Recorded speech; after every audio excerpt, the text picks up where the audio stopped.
स्वागत है दोस्तों आपका मेरे इस चैनल में। और आज मैं फिर से हाजिर हुआ हूँ आपके सामने एक बहुत ही इंटरेस्टिंग टॉपिक को लेकर। जी हाँ दोस्तों आज की जनरेशन का या आजकल की यूथ का जो सबसे बड़ा सवाल है जो कि है कि क्या मेरी लव मैरिज होगी या नहीं। जी हाँ दोस्तों, तो क्या आपकी डेट ऑफ बर्थ में हम पता लगा सकते हैं कि आपका लव मैरिज का योग है या नहीं। दोस्तों मैं तो ये भी कहूँगा कि यूथ का तो जो सवाल है कि लव मैरिज होगा या नहीं, मगर उससे भी इम्पोर्टेंट सवाल जो है उनके पेरेंट्स का रहता है कि भाई इसकी लव मैरिज टिकेगी या नहीं, क्या ये लव मैरिज करेगा या अरेंज मैरिज भी कर लेगा। तो ये जो सवाल है, इन सवालों का जवाब हमारी डेट ऑफ बर्थ में बिल्कुल से बिल्कुल छुपा है। और अगर हम उसे जान के और उस तरीके से अगर हम कदम उठाते हैं तो हमारे लाइफ में बहुत ही ज़्यादा चेंजेस आ सकते हैं। और हम उस प्रकार से अगर डिसीजन लेते हैं तो हमारी शादी टिकेगी या नहीं, लव मैरिज करना भी चाहिए या नहीं, ये सारे सवालों का जवाब अगर हमको मिल जाता है तो हमारी लाइफ में एक मेजर प्रॉब्लम से हम बच जाते हैं दोस्तों। जी हाँ, तो इस वजह से मैं आज की यूथ के लिए भी और उनके पेरेंट्स को भी बोलूँगा कि ये वीडियो आप ज़रूर देखें। इससे आपके सारे सवालों के जवाब आपको मिल जाएंगे और आप आपके डिसीजन जो है उस हिसाब से आप ले सकते हैं। तो दोस्तों बने रहेगा वीडियो में अंत तक, मैं पूरे डिटेल से समझाऊंगा कि आपको लव मैरिज करनी भी चाहिए या नहीं। तो दोस्तों मैं हूं विशाल कुमार अग्रवाल और ये वीडियो शुरू करने से पहले मैं एक बात बता देना चाहता हूं कि अगर आप मेरे इस चैनल में पहली बार आए हैं तो मेरे इस चैनल को सब्सक्राइब ज़रूर कर लीजिएगा और बेल आइकन भी हिट कर दीजिएगा। और अगर आपको मेरी ये वीडियो पसंद आती है तो इसे लाइक और शेयर करना बिल्कुल मत भूलिएगा। और अगर आप मुझसे कुछ पूछना चाहते हैं, कुछ जानना चाहते हैं, कुछ समझना चाहते हैं तो आप मेरे कमेंट सेक्शन में जाके आपके सवाल को पोस्ट कर सकते हैं। मैं पूरी कोशिश करूंगा कि आपके सवालों का जवाब मैं जल्द से जल्द दे सकूं। तो आइए दोस्तों बढ़ते हैं वीडियो में आगे और जान लेते हैं कि आपका लव मैरिज का योग है या नहीं।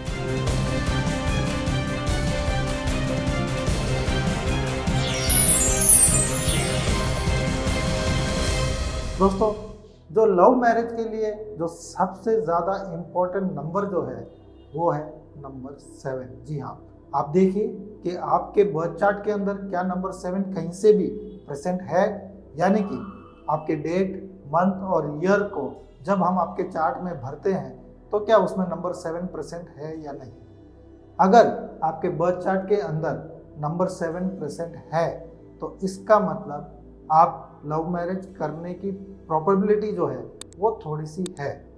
अभी भी पूरी तरीके से नहीं हुई है, क्यों वो भी मैं आगे बताता हूँ आपको। अगर लेकिन नंबर 7 एक बार भी प्रेजेंट है तो चांसेस बनते हैं कि आप लव मैरिज कर सकते हैं। जी हाँ, तो अब इसमें जो ज़्यादा श्योरिटी हमको जो देता है वो, अगर आपके बर्थ चार्ट के अंदर आप देखिए कि कहीं से भी मल्टीपल 7 अगर आ जाते हैं। जी हाँ दोस्तों, यानी कि एक से ज़्यादा बार, 2 भी बार हो सकता है, 3 बार भी हो सकता है। तो एक से ज़्यादा बार अगर आपके चार्ट के अंदर 7 आ जाते हैं दोस्तों तो आपके चांसेस लव मैरिज करने के बढ़ जाते हैं। जी हाँ, लेकिन इसमें और भी जो कंफर्म हमको करता है वो कि अगर आपका ड्राइवर या कंडक्टर के द्वारा अगर 7 आ जाता है तो फिर ये इस पर मोहर लगा देता है कि आपके लव मैरिज करने के चांसेस बहुत ही ज़्यादा है दोस्तों। तो अब इसमें जो इम्पोर्टेंट सवाल बन के आता है कि क्या आपकी लव मैरिज टिकेगी या नहीं, तो उसमें हमें जो देखना रहता है कि आपका और आपके पार्टनर का, जी हाँ, आपके दोनों का चार्ट का कॉम्बिनेशन हमें देखना पड़ता है। तो इसमें क्या क्या देखना है मैं बताता हूँ आपको, आप ज़रूर से ज़रूर नोट करिए, इसमें आपको बहुत ही ज़्यादा मदद मिलेगी दोस्तों। जी हाँ, आपका पार्टनर चुनने में। तो जो आपका पार्टनर होगा और आपका दोनों का चार्ट हम मिलाएंगे और देखेंगे कि किसी के भी चार्ट में क्या नंबर 5 अवेलेबल है या नहीं। जी हाँ दोस्तों, ये बहुत ही ज़्यादा इम्पोर्टेंट नंबर है। क्या ये नंबर आइदर बॉय के या गर्ल के दोनों में से किसी के भी चार्ट में अवेलेबल होना ज़रूरी है। अगर वो नंबर अवेलेबल नहीं भी है तो एक नंबर और है जो कि है नंबर 6। जी हाँ, इसका तो बहुत ही ज़्यादा इम्पोर्टेंस है दोस्तों। अगर नंबर 6 दोनों के चार्ट में अवेलेबल नहीं है तो मैं ज़रूर राय दूंगा कि आप उस रिश्ते में आगे मत बढ़िए। जी हाँ, क्योंकि वो आगे जाके आपको 100% दिक्कत देगा ही देगा, और कहीं ना कुछ क्लैशेस के कारण या जो भी वजह बनेगी, आपकी शादी को टिक पाना बहुत ही ज़्यादा मुश्किल हो जाएगा दोस्तों। जी हाँ, तो इसलिए आप देखें कि या आपके चार्ट में या फिर आपके जो पार्टनर है उसके चार्ट में नंबर 6 तो होना ही चाहिए दोस्तों, क्योंकि वही एक ऐसा नंबर है जो आपके शादी को आगे तक ले जाएगी, टिका के रखेगी। जी हाँ, इसके अलावा और एक चीज़ जो आपको बहुत ही ज़्यादा ध्यान रखनी है दोस्तों, कि आपका या आपके पार्टनर का जो है ड्राइवर कंडक्टर कॉम्बिनेशन, जी हाँ, वो एंटी नहीं होना चाहिए दोस्तों। जी हाँ, अगर दोनों में से किसी का भी ड्राइवर कंडक्टर अगर एंटी आता है तो भी आपको शादी में आगे चल के दिक्कत दे सकता है दोस्तों। तो इस वजह से आप जब भी अपने पार्टनर को चुने तो उसका जो न्यूमरोलॉजिकल बार चार्ट बना के ही, देख के ही रिश्ते में आगे बढ़े दोस्तों। जी हाँ, दोस्ती करने में कोई बुराई नहीं है, फ्रेंडशिप आपको करनी भी चाहिए, सबके साथ में अच्छे से रहना भी चाहिए, बना के रखना भी चाहिए दोस्तों। मगर जब आप उससे लव मैरिज करने की सोचते हैं या रिलेशनशिप बनाने की सोचते हैं और आपके जीवन को उसके साथ, आपके पूरे जीवन को जीने की आप जब डिसीजन लेते हैं, तब ये सब चीज़ें बहुत ही ज़्यादा इम्पोर्टेंस हो जाती है दोस्तों।